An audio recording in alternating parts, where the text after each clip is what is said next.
Steam Boss video. Hope everyone's doing great today. In today's video, we're going to show you how to remove scratches and etch marks from natural stone flooring, primarily marble, travertine, terrazzo, and limestone. So without further ado, let's jump right into it and let's show you what tools we'll be using in today's video.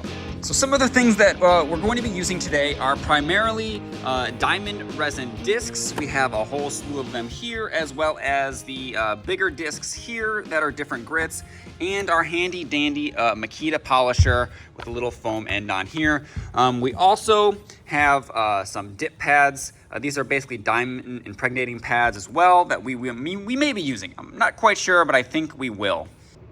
So the floor we're gonna be working on in this video is a travertine floor that was scratched by moving a heavy piece of furniture. So that is what we're going to be removing. Small disclaimer before we jump over there is I do recommend if you are trying to fix your flooring that you do have a professional do it. Sometimes things look a little bit easier on a video than they are. There is an art to this. It's not quite as straightforward as it may look on video. So I do recommend you having a professional do this unless you have some sort of polishing experience, or maybe if it's an etch mark, that's something maybe a homeowner could do. But without further ado, let's jump over and let's get started. Okay, so we are at this travertine refinishing job here, just getting close to the last step to start the final polish on this floor here. And did have one big scratch here that before we do that, we have to get this taken care of, that they actually just kind of put in the floor, unfortunately. But as you can see, it's a nice long furniture mark. So this is what we're gonna be removing. So these are the 4-inch diamond resin discs that we're going to be using to do this. We have them ranging all the way from 120 grit. We got the 220, the 400, the 800, the 1800, and the final finish, which will be the 3500. We're gonna go through the whole gambit of these. We're gonna start with the 120, which I believe will take the scratch off. It's not deep enough to stick your nail in, so the 120 should be plenty to do so. We're going to start by doing a minimal cut here into the stone, meaning we're not going to do a big area with this. We're really just going to focus on where the scratch is with the first grit, because as we go farther down the line, we're going to want to expand our work area to make sure that we're covering up the scratches from the previous grit. Without further ado, let's get started. So we're just going to be using water. I'm going to wet this area down. This is the 120, a little bit on the pad. Go at it.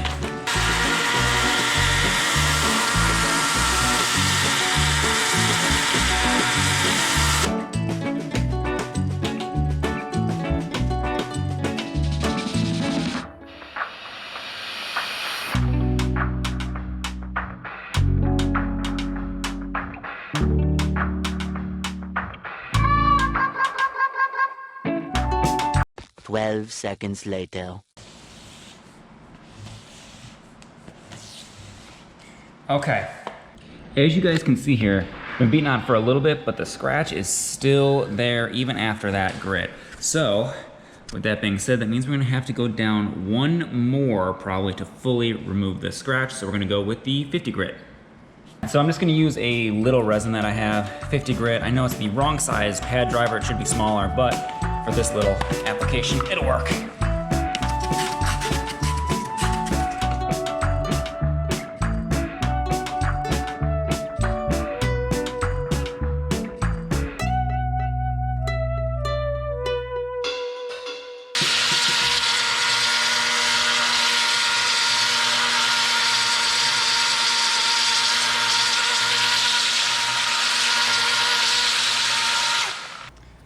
All right, so let's get the slurry out here.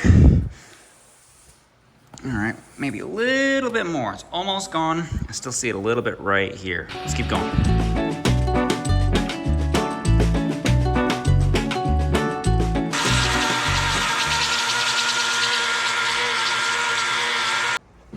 All right, so as you can see now how drastic this tile looks now that we've taken this down to 50 grit to remove that scratch. You can see the scratch pattern actually in this stone from this pad. So now we have to get rid of all of these scratches in order to kind of blend all this in to the rest of the area.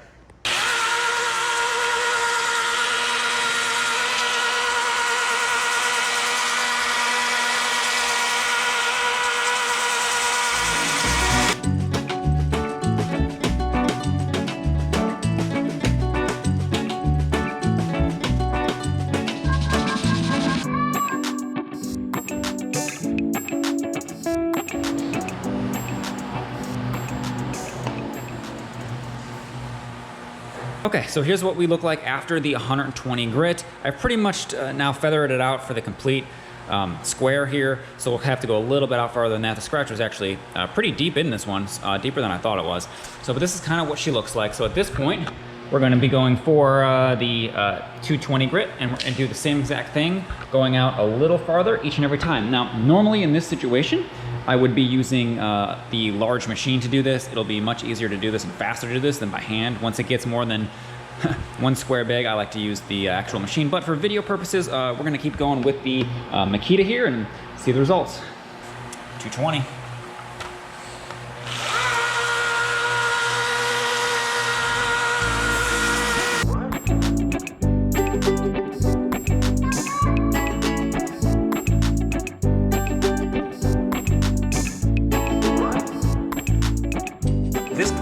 This whole thing has been gone over with a 220 grit, and as you can see, there is zero light reflectivity off of this tile at this time. So this whole floor has been done already in a 1500 grit.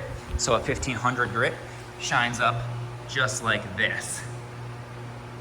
So you can see the difference in the light reflectivity between that and obviously this is nothing. So some people would want this. This is I would call this a honed finish. We're gonna go over the 400 now, which might give it a little bit of a sheen, but you're still not gonna see much light. And then after that, we will do the 800, which will give it a little bit of a satiny look. Let's go. 400.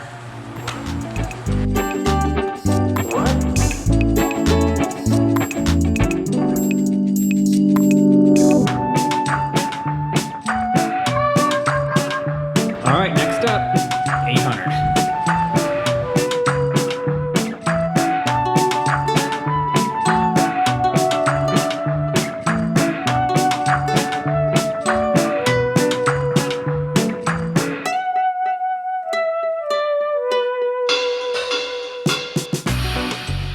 All right, so at this point we've gone over it with the 800. Now, if you kind of notice, we got a little bit of a sheen going on here. So at this point, we're gonna start the polishing process and make this stone look real nice.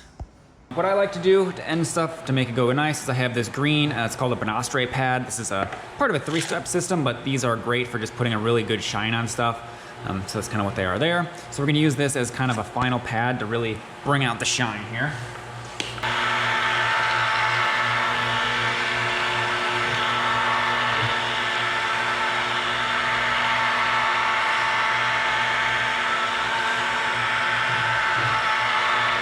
A few moments later. So here you have it. As you can see, the scratch is gone. We got some nice light reflectivity. You could also use a polishing powder even after this step to even add some more shine.